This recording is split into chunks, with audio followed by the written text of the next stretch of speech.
phonics. Now we're still on digraphs. We've got a new digraph today, and this really is a new digraph. This is not one we've looked at before with Jolly Phonics. This is a new one we haven't even looked at before. So this one looks like this. Now you can see we've got our W. We've seen the W before when it made the sound w. And we've seen the H before when it made the sound h, h, h. Now interestingly, H works with a lot of different letters to make digraphs. We've had sh, and we've had ch, and we've had th and th, and now we've got this digraph.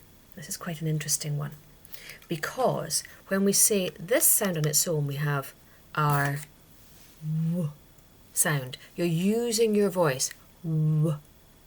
But for this digraph, for this sound, we're going to start just breathing out without using our voice and then add the voice in at the end.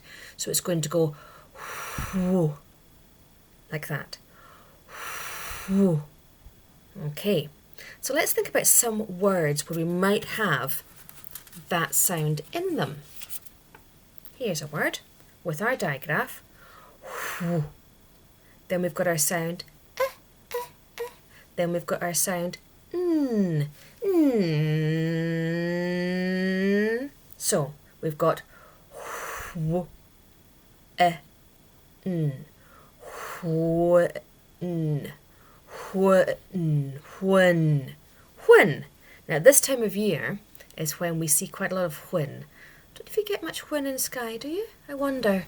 We have a lot here with its yellow flowers on it, those long green sort of sticky bits that stick up, and then the yellow flowers all over it.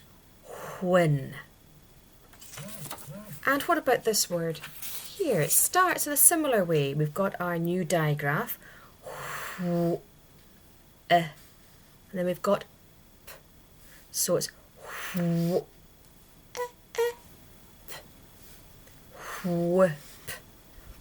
whip. So you might whip some eggs up with a fork before you scramble them when you're making your scrambled eggs. Whip. But maybe you want to go one stage further. Maybe you don't want to whip, you want to whisk. Whisk. Here's our new digraph. S, and then k, k, k, k. So we've got whisk.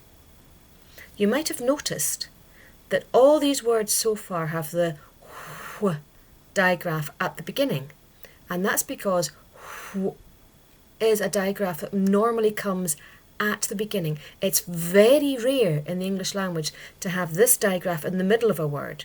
When you do, it's usually because someone's put two words together. So that's very rare, and we never get it at the end. So you'll be looking for this digraph pretty much always at the beginning of words. Words like this one here. Now, this word has two digraphs. Can you see them? We've got our new digraph, and we've got this one here, E. So we've got eel, eel, wheel, wheel, wheel. Goes round and round and round. And here's another one with two digraphs in it. Can you see what's happened here?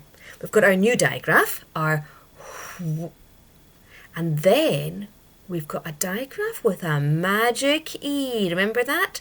This one is the I digraph, and then here we've got our t, t, t, t sound. So white, white, the colour white, like the colour of this piece of paper.